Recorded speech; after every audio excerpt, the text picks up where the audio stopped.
Urea DAP જેવા રાસાયણિક ખાતરો તમે ઘરે બેઠા બુકિંગ કરી શકશો તેવી પ્રણાલી આવી શકે છે। પહેલા તો હું તમને જે બતાવું, તમે આ બે વિડિયો છે તે મારી સાથે જોઈ લો, પછી આપણે આગળ ચર્ચા કરીએ। फार्मर आईडी का उपयोग हम अगले सीजन से खाद के वितरण में भी जैसा मध्य प्रदेश में हुआ है हम करेंगे। 1999 થી ખાતર વિતરણની વ્યવસ્થાઓ એ બનેલી છે, એમાં પોલિસી બનાવીને તકલીફ ન પડે વિતરણ વ્યવસ્થામાં અને બધાને ખાતર મળી રહે એના માટેનો પણ મહત્વનો નિર્ણય એ કૃષિ વિભાગ દ્વારા એક નવી પોલિસી બનાવીને એ નિર્ણય અમે આગામી દિવસોમાં કરવા જઈ રહ્યા છીએ। હા, વિડિયોના એન્ડમાં તમને ખાતર વિતરણ પ્રણાલી માટે કૃષિ મંત્રી શ્રી શિવરાજસિંહ ચૌહાણે શું કહ્યું તે વિડિયો પણ તમને મળી જવાનો છે, એટલે સંપૂર્ણ વિડિયો જોજો ને મિત્રો।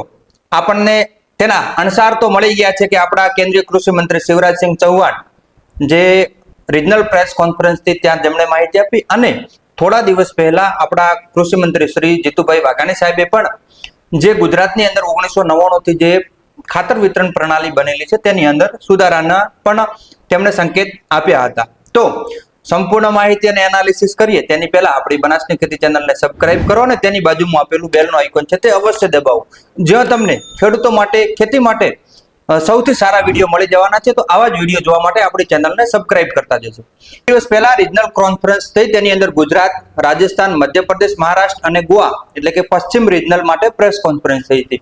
શિવરાજસિંહ ચૌહાણ કૃષિ મંત્રી બન્યા તે પહેલા સમગ્ર દેશની અંદર એક જ જે કોન્ફરન્સ થતી હતી અને હવે તેમણે પ્રદેશ વાઇઝ અલગ અલગ કોન્ફરન્સની શરૂઆત કરી છે, જેથી પ્રદેશ વાઇઝ વધુ માહિતી મળે અને વધુ ધ્યાન આપી શકાય। તો આપણા શિવરાજસિંહ ચૌહાણ કૃષિ મંત્રી છે અને તેમને આપણે મામાના ગુલામના નામથી પણ ઓળખીએ છીએ, અને શિવરાજસિંહ ચૌહાણ સાહેબ 16 વર્ષ જેટલો સમય મધ્યપ્રદેશના મુખ્યમંત્રી રહ્યા છે। અમને 4 ટર્મ સુધી મધ્યપ્રદેશ ઉપર બહોળો અનુભવ ધરાવે છે અને તેમનો અનુભવ ખેડૂતો માટે ખૂબ જ ઉપયોગ થવાનો છે। તો અને આપણા કૃષિ મંત્રી જીતુભાઈ વાઘાણી સાહેબે પણ સંકેત આપ્યા હતા કે 1999 ની જે ખાતર વેચાણ પ્રણાલી છે તેની અંદર પણ અમે સુધારો કરવા જઈ રહ્યા છીએ। તો તેની પહેલા હું તમને વાત કરું તો મધ્યપ્રદેશની અંદર થોડા સમય પહેલા પાયલોટ પ્રોજેક્ટ તરીકે અમુક જિલ્લાઓની અંદર ખાતર બુકિંગની સિસ્ટમ ચાલુ કરી હતી, અને અત્યારે પણ હું તમને જણાવી દઉં કે આ અધિકારિક ઘોષણા હજી બાકી છે।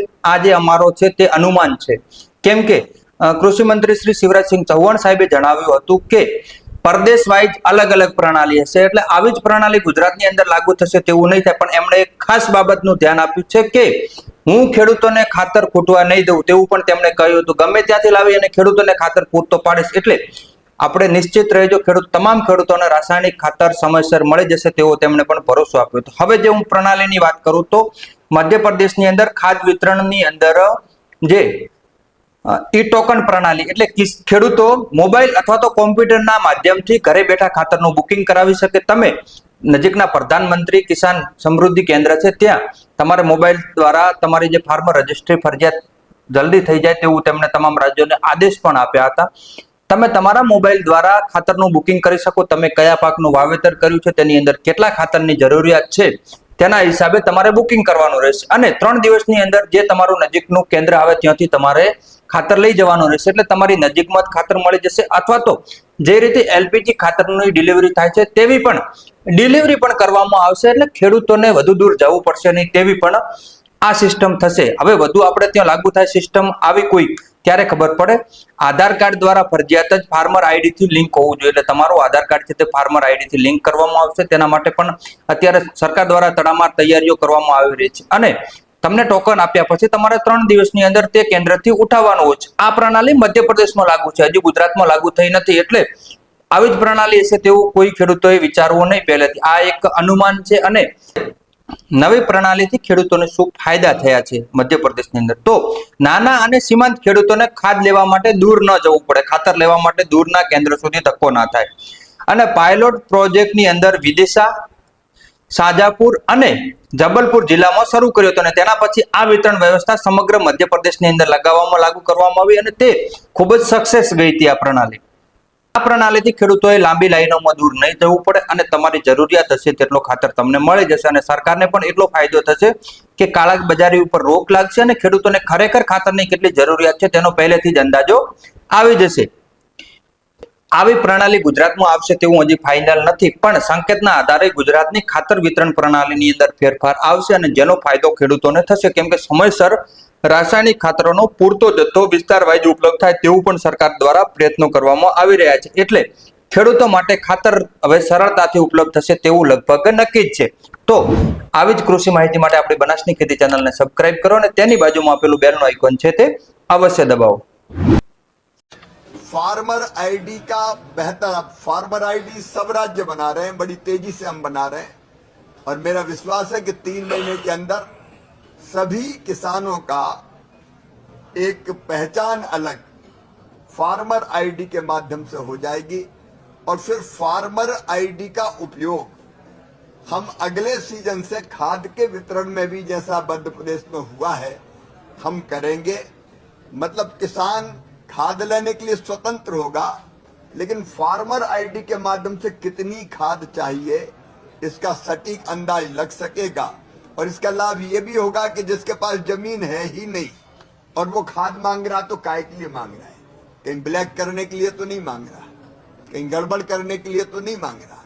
इसमें इस बात का भी ध्यान रखा जाएगा कि जो टेनेंट फार्मर है, मतलब जो लीज पे जमीन रहता है, बटाई पे जमीन रहता है, अलग अलग राज्यों में अलग अलग उसका नाम है, उसको भी उस रिकॉर्ड के आधार पर अगर कोई मालिक जमीन का कह देगा कि मेरी खेती मैंने इसको दी तो उसको भी खाद दिया जा सकेगा, लेकिन एक साइंटिफिक तरीके से खाद का वितरण हो, इसका भी लक्ष्य हमने तय किया है. और तेजी से फार्मर आईडी मतलब किसान की एकीकृत पहचान का काम हम लोग पूरा कर लेंगे. छोटी जमीन के टुकड़े पर ज्यादा आय किसान प्राप्त करे, इसके लिए इंटीग्रेटेड फार्मिंग के मॉडल अलग बनाकर उन पर काम करेंगे हम लोग. मतलब केवल अनाज नहीं, फलों की खेती, फूलों की खेती, सब्जियों की खेती, औषधि खेती, कृषि वानिकी, उसके साथ पशुपालन, मधुमक्खी पालन, मछली पालन, बकरी पालन, एग्रो फॉरेस्ट्री, इस सब पर भी काम करेंगे.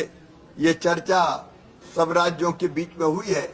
एक प्राकृतिक खेती की तरफ हम तेजी से बढ़ें, ये साझा सहमति बनी है और ठीक ढंग से अगर प्राकृतिक खेती की जाए तो उत्पादन घटता नहीं है. अगर ढंग से हम खेती करें प्राकृतिक तो मिट्टी की गुणवत्ता बढ़ती है, कई मामलों में उत्पादन भी बढ़ता है और लागत कम लगती है. और उसके सर्टिफिकेशन का भी हमने अभियान प्रारंभ किया है कि जिसके कारण हम ये प्रमाणित करके देंगे कि ये ऑर्गेनिक फूड है या उत्पाद है, इसमें केमिकल फर्टिलाइजर का उपयोग नहीं हुआ. केमिकल फर्टिलाइजर का अत्यधिक उपयोग, असंतुलित उपयोग जमीन के स्वास्थ्य को खराब कर रहा है, उसको बचाना भी आवश्यक है. तो हर एक राज्य ने अपने टारगेट तय किए हैं, उसके हिसाब से अपने अपने राज्यों में हम प्राकृतिक खेती का भी काम करेंगे. ऐसी अनेक विषयों पर हमारी विस्तार से चर्चा हुई है. अभी कुछ विषय बाकी है. एक अभियान नकली खाद, नकली कीटनाशक, उसके खिलाफ पहले भी चलाया था, राजस्थान में भी बड़े व्यापक पैमाने पर वो चला था. हम नकली से कैसे बचाएं किसान को, उसके लिए भी ताकत से हम लोग अभियान चलाएंगे.